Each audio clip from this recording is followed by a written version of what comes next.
How you think is the most important thing about you.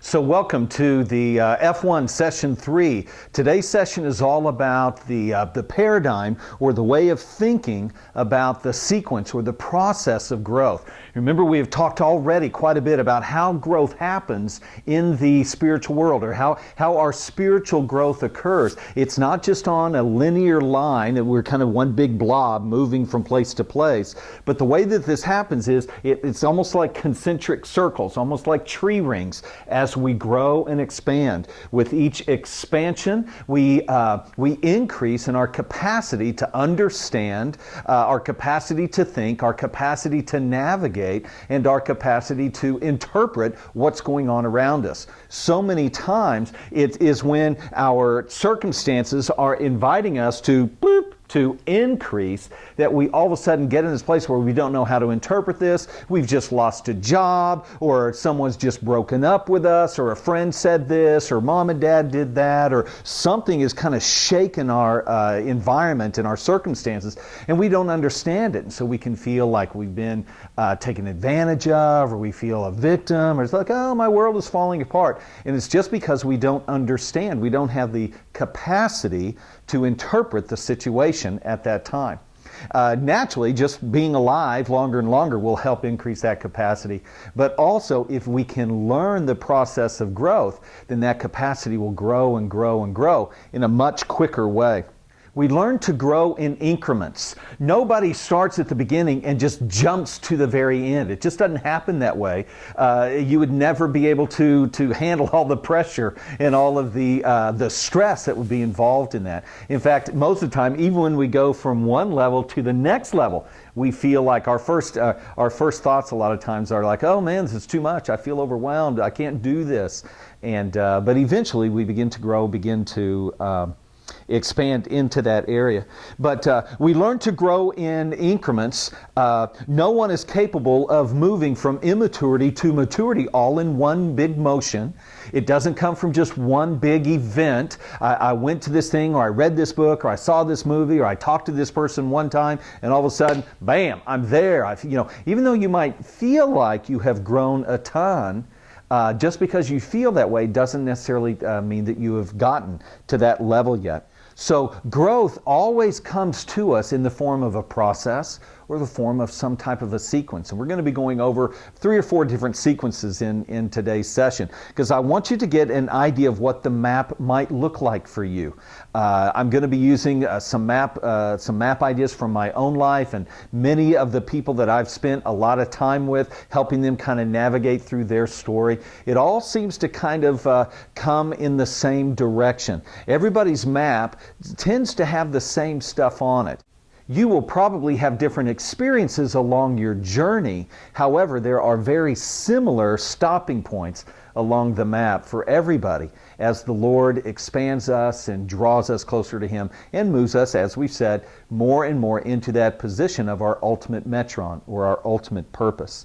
So again, it's important here at the beginning to just talk a little bit about the map, talk about the process, so when things begin to happen, you'll be able to go, this is part of the process, rather than just getting frustrated with it. You will probably have different experiences along your journey. However, there are very similar stopping points along the map for everybody as the Lord expands us and draws us closer to Him and moves us, as we've said, more and more into that position of our ultimate metron, or our ultimate purpose. So again, it's important here at the beginning to just talk a little bit about the map, talk about the process, so when things begin to happen, you'll be able to go, this is part of the process, rather than just getting frustrated with it. So it's important that our journey begins with simply learning how to think. Again, just contrary to popular belief, just because I'm thinking doesn't necessarily mean that I'm thinking right. And so many times I can misinterpret the situation or misinterpret my circumstances, and therefore misinterpret what's actually going on. I can begin to get mad at somebody, get mad at the situation, get mad at parents, get mad at my boss, just get mad at life in general, or man, you may have found yourself here, just get mad at God because you feel like things aren't happening the way that you want them to happen. But it's simply because we're not fully understanding, we're not interpreting the situation. So how you think, as we've said, how you think is the most important thing about you. So we're going to continue today to hammer how you think so that we can think rightly about this thing called the process. The journey begins with the discovery of how to think. If you don't know how to think correctly, then it becomes very easy for you to misinterpret the journey. And obviously, most people will do this. Most people misinterpret the journey. And so what happens? Along the way, they quit. They get fed up. They say, I can't do this. It's too hard. This person did that. Woe is me, blah, blah, blah. And they just eventually quit. Some people, because they misinterpret the journey, never even get started. But that's not going to be you. You are going to start the journey. You're going to be thinking correctly. You're going to be thinking rightly about this thing. And it's going to allow you and give you the freedom and the confidence to embrace the journey. Good things and bad things. Difficult things and things that bring you great fulfillment and great joy. So remember, your thoughts will always lead to your feelings. It's your thoughts that determine your feelings. Your feelings then will influence your belief systems. Your beliefs then begin determining all of your actions. And obviously your actions determine your results. So we go from thoughts to feelings to beliefs to actions to results. TFBAR. I call that tough bar. So everybody take a second and say tough bar. Okay? I know it's a weird word, and it's spelled weird too, but TFBAR. Your thoughts lead to your feelings lead to your beliefs turn into your actions, and finally your actions will determine your results. If you just jump straight to trying to change the results that you have in life, and you think, well, I'm just gonna work really hard on doing different things, that's going to be hard. You know, I've done that a lot. And I'm sure that your facilitator has several examples in their own life of where they've done that. In fact, you probably have several examples in your own life where you have tried to just double your efforts to do the right actions. And it can work for a time, but then we get tired, we get angry, things begin to happen and we can't seem to hang on to that. So if we're wanting to change the results that we're getting in our life, it begins with dealing with how we are thinking. And that can be tough because, man, thinking is something that's very deep. It's something that's very dear to us. And so it can be hard to approach this thing, especially if we're approaching it all by ourselves. Remember, you can only think what you think. So we definitely will need some help in walking into some new areas of thinking. And that's what the furnace is all about. Most people, as they approach this process called growth, they have an idea of where they want to get. And the idea here is that I just need to get there. The attainment or arriving at the goal is the goal. Getting there is the thing. And therefore, we can, if we're not careful, we can really begin to resent the process or the path that gets us to the goal. We think that attainment is the thing. And so if attainment doesn't come quickly enough, we can easily get frustrated and angry and mad and blame other people. And if you would just do what you're supposed to do, then I could get where I need to get and the things, my life can begin happening the way it needs to happen. But that's, again, just an inappropriate way to interpret how your life works. It's not just, I want to get someplace, let's get there as quickly as I can. It's the process. The process is the thing. Remember the process events, the ultimate metron. We talked about Joseph, talked about David, and I even talked a little bit about that in my own life. The process is the thing. You learn in the process. You learn. That's the place where we learn. So it's important to be willing to embrace the process. We think that desire and wanting is equivalent to having. And because we think that, then it's like, I want it, why don't I have it now? If we don't get it quick enough, like I said a second ago, we can get frustrated and angry and mad at, start blaming other people. So let's take a look, where does this passion or where does this desire fit? Actually, it's the very first step. You got to have passion. You got to have desire for something. To even get on the path, to even begin growth, you've got to have desire and passion for something. But again, that's only the first step. So many of us, especially as you get older and older, so many people can slip into a lifestyle of status quo. that there is no passion, there is no desire. And then all of a sudden they get a desire, or we get this passion for something, and we think we've arrived. We think like, oh my gosh, I've got this passion, dun, dun, dun, I've arrived someplace. When really that passion and desire is just the beginning.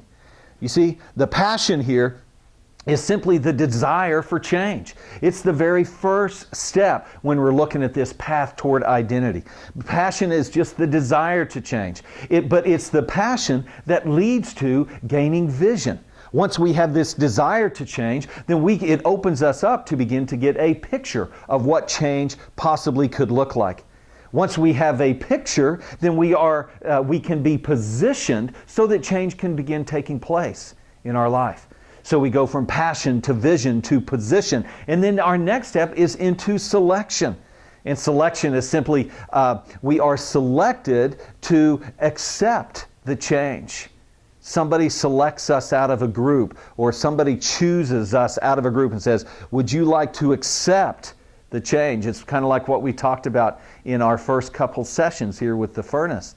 Would you be willing to accept change? Would you be willing to accept the things that we're going to be learning here in our F1 classes so that you can move and grow and be led toward change? After selection is the invitation. The invitation is simply to be taught change. Change just doesn't happen. It's got to be taught. Next of all, from invitation comes preparation to consecration, and then to purification. This is where it all begins to happen. Many people, again, they just have the passion and they want to jump straight to the bottom line. They want to jump straight to the fulfillment. But passion is only the beginning. Once we get here toward the end, we've been invited, and then it's time for the preparation. And that's what was going on with David and Joseph. They got a vision, they got a dream, and then they got a position, they were selected, they were invited, and then their preparation came. And they began to get prepared for their ultimate metron. And this preparation right here then leads to consecration. Preparation is when I make decisions. I say, yes, I want to do this, and I want to do that, and Lord, I want to do this. Consecration is where I'm saying, Lord, I want to start giving you things. I want to start this thing called sacrifice. I want to give up things so that I can reach my ultimate goal, my ultimate metron. And then this purification, that's when we no longer get to ask. That's when the Lord begins to come and say, we need to deal with this now. And the Lord begins to, he begins to have His way with us. Again, David saying many, many times, Lord, have your way with me, have your way with me. He was going through a purification. It's only through that purification that we can get to the ultimate identification. Not only of who we are, but primarily identification of who He is. Because your identity is wrapped in the personhood of Jesus Christ. So again, this is just one simple sequence.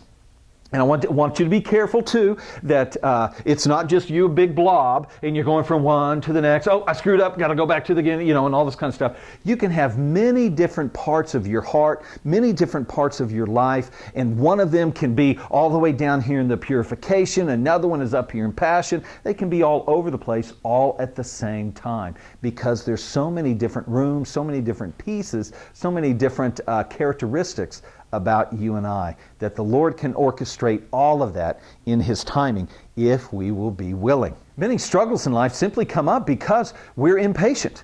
We don't want to wait on the process. We just want it to happen. And so we get out there ahead of the Lord, we get an idea and we try to make it come to pass on our own. And it can get us into some pretty difficult situations and pretty difficult struggles. So we just want to move too quickly. This again, if we don't know how to submit to the Lord, then the pace of discipleship can really be difficult. Again, we can get the idea that the attainment of the goal is the thing. That's the purpose. I had a guy one time tell me, why would the Lord give me this vision? Why would the Lord give me this promise if He didn't want me to just go out and take it and get it?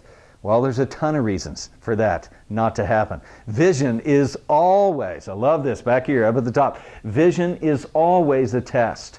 The Lord will give us a vision. He'll give us a passion, and then He'll say, will you wait for me to bring that to you and develop that in you, or will you run out ahead of me and try to do it on your own? Most people will run out ahead because they don't value the growth. They don't value the process.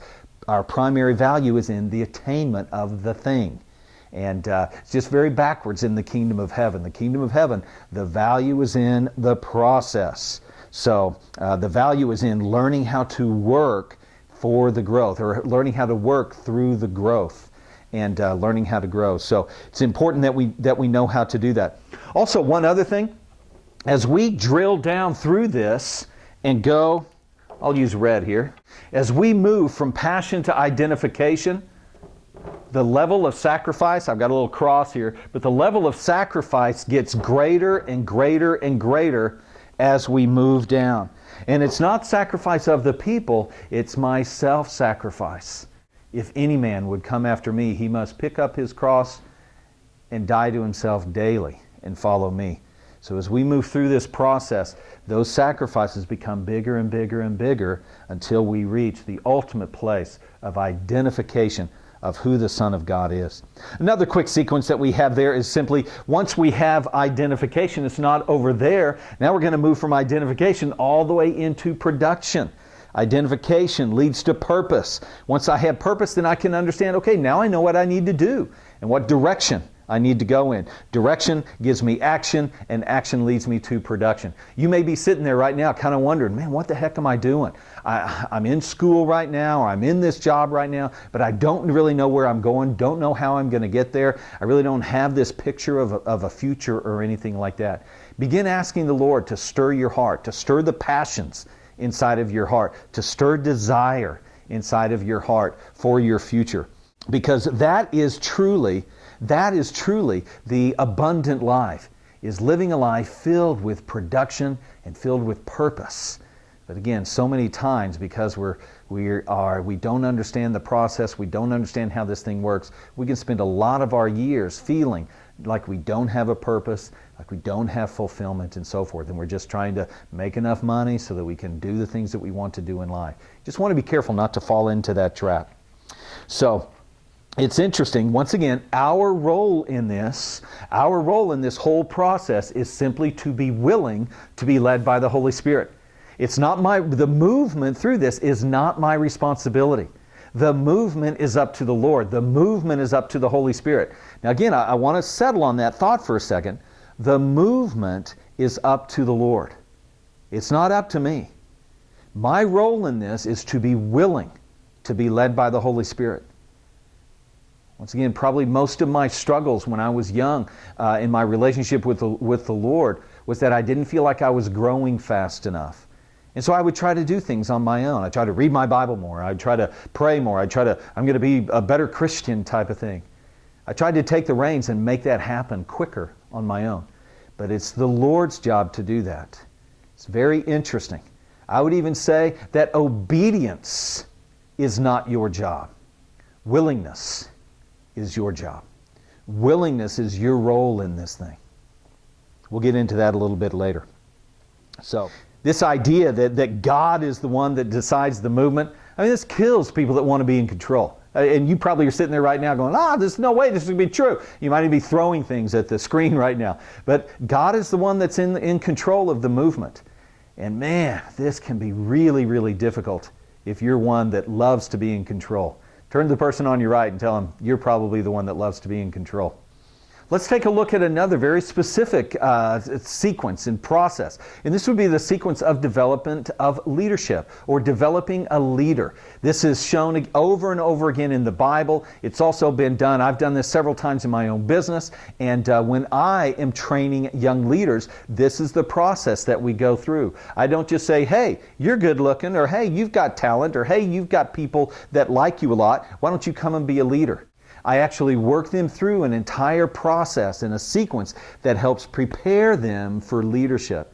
Because leadership without identity, remember we talked about that in the last session, leadership without identity can be very dangerous. So let's take a look really quick at this process of leadership formation. So how do we develop a leader? Well, let's take a look here. The steps, the progression of leadership formation. Hopefully this will make some sense to you as we walk through this. Hopefully it'll make some sense as to some of your circumstances that may be going on right now, or some of the circumstances that may have gone on so far in your life. The very first step of developing a leader, this is going to be interesting. It's not just jumping straight in and starting to talk about how to order people around and how to manage meetings and everything like that. But the very first step of leadership development is called personal development. Learning how to develop yourself, learning a sense of identity. Remember, identity before authority can be very dangerous. So in this personal development stage, we spend a lot of time developing discipline and character. And we're going to talk about discipline and character in our next session. But this is the very first level. Somebody that has not spent any time working through a season in their life of personal development is someone that is just allowing life to shape them and form them. Kind of lost this intentionality or this deliberateness of developing themselves in a certain direction. What you're doing right now in the furnace as an F1 student is starting this process of personal development. Personal development involves learning how to think right. If we just jump to start trying to do all the right things, it can be really, really difficult. So we learn how to think and interpret. This is all involved in personal development. Some questions that I love here with the discipline and character are, can you live within boundaries? How much time do you spend feeling frustrated because people aren't doing what they're supposed to be doing? All of those are indicators that I might be short in my discipline and character. I just want things the way I want them, and I can lack the discipline that it takes. So I work on my personal development and discipline and character. Once we are doing that and moving in that direction and beginning to grow, again, back with our concentric circles, we're beginning to grow, then we eventually move to a place called mentorship. And this isn't time for you to be a mentor. This is a time for you to be mentored by somebody else.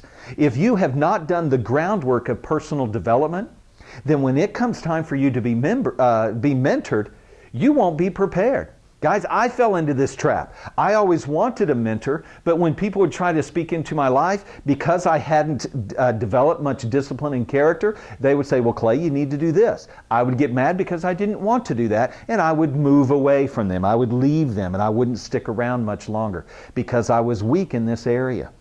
In this mentorship, the primary thing that we're developing, here's the S word, we're primarily developing submission and humility. Learning how to submit to authority. Once again, if we don't learn how to submit to authority, then if we eventually get a leadership position or get authority, then we'll misuse it. And we'll expect everybody else to submit to it, but because we never learned how to do that, we can use it to our own gain. And it can be pretty dangerous to give a leadership position to someone that has never learned submission to authority. So mentorship will help us with that. Your mentor will say, hey, I think you need to do this. And rather than you going, well, how about I think you're stupid, then what you do is go, okay, you're my mentor. I'm going to do that. You don't remember Luke Skywalker talking back to Yoda and saying, Yoda, you're an idiot. I'm going to do what I want to do. But you follow their advice. Karate Kid, when he was fighting with Mr. Miyagi and all that kind of stuff, you just saw, man, you're so immature. Just do what the guy's telling you to do. Gradually, he learned to submit. Gradually, he learned to humble himself to a point where he could submit to Mr. Miyagi, and then things could move a whole lot quicker from there. So I encourage you, once you've got some time in personal development and laid some framework, then it's time for some mentorship, time to have somebody actually spend time with you, a season in your life, helping you develop. After mentorship, a real good mentor will then lead you into management. They will begin to give you things to manage.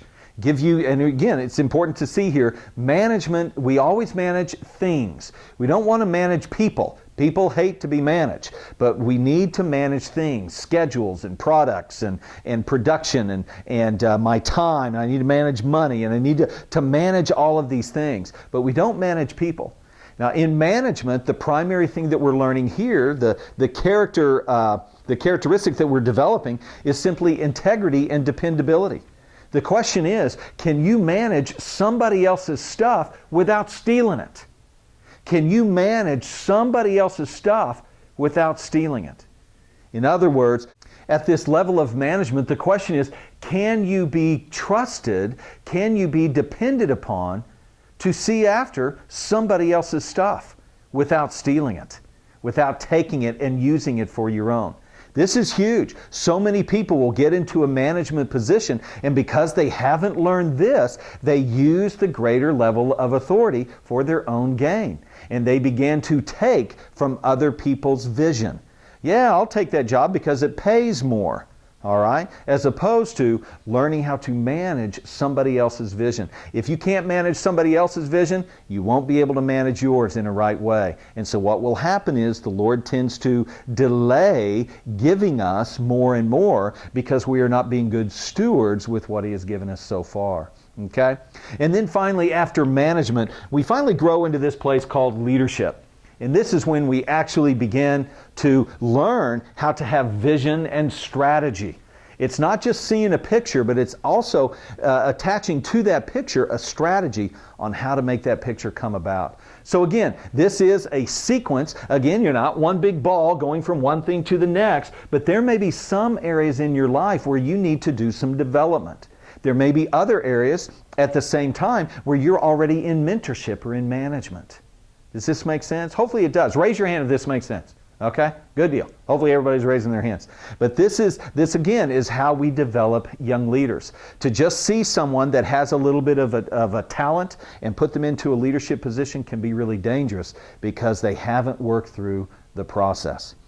So again, all movement is based on this foundation of discipline and character. All movement is based on that. This is laying the foundation. So when you consider growth and your own personal growth, do you see yourself kind of moving along a linear line, kind of along a graph? Or do you see yourself maybe moving up a ladder or moving up a hill or a mountain or something like that? Or kind of increments of moving from point A to point B, or maybe along a path?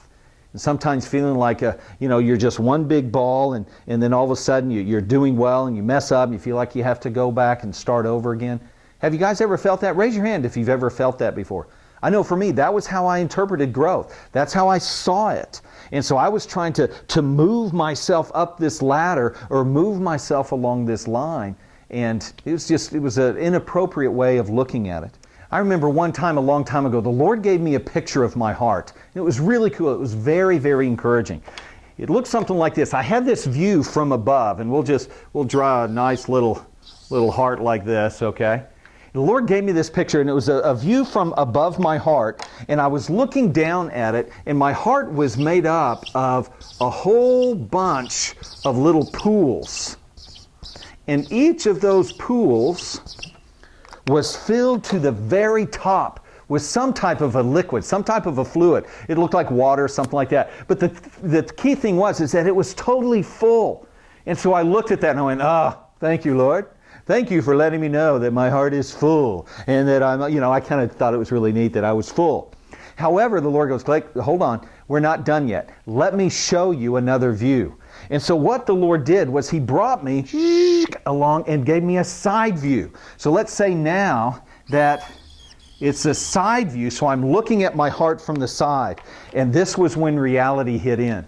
What I found was not all of those pools were at the same depth. So even though they were full, they all went to different depths. And so this again was a confirmation to me that my heart feels full, but that doesn't mean that my heart is deep. And so there can be different things going on in your life right now, some areas that are rather deep and you feel really grounded, but other areas can be very shallow and you can feel a lack of confidence in those areas. This is why I go back to my belief. I think that you can be a passionate lover for Jesus and still have areas of insecurity and doubts inside of your heart, because that's something the Lord will be working with you on. It's a great picture of how growth occurs. And to understand growth in this type of way, rather than it being along some linear line of time, space continuum here, rather it being like this, to understand growth in this way is to set me free. It's to set me free to fully love the Lord and have confidence that I love the Lord in the midst of still having some struggles and some difficulties in my life. I don't tend to get mad at those things. I don't tend to get mad at myself and feel ashamed. To understand growth in this manner, as it says in your manual, is to be free from the disappointment of feeling like you have to go back to square one every time you mess up. This is why it's so important to think correctly. How you think is the most important thing about you. Turn to somebody right now and tell them how you think is the most important thing about you. And finally, to finish up, I want to leave you guys with a couple of discussion points. Maybe you want to use these as you guys get into some discussion. Let's take, for instance, how much of your thinking has been developed through a personal mentor, through someone that has spent intentional, deliberate time with you, and you have submitted and humbled yourself to learn what they were teaching you. And you've learned how to teach because someone you've been willing to and somebody has formed you and shaped you in how you're thinking. As opposed to how much of your thinking has just been developed because you've just been doing the best you knew how. You've been just kind of coming up with your own conclusions on things. Again, most people just come up with their own conclusions. They just try to develop their own brains and develop their own ways of thinking.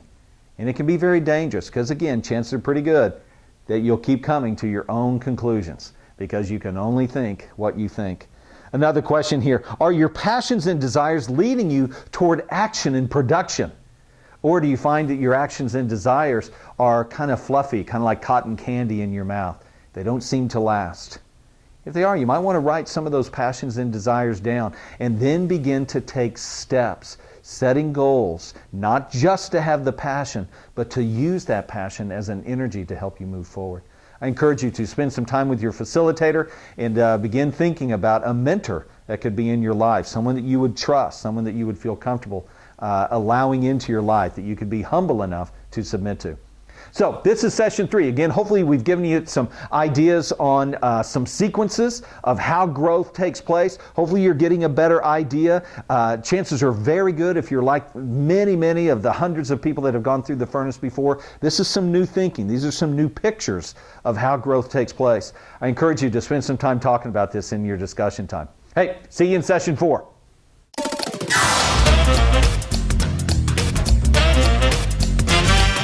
How you think is the most important thing about you.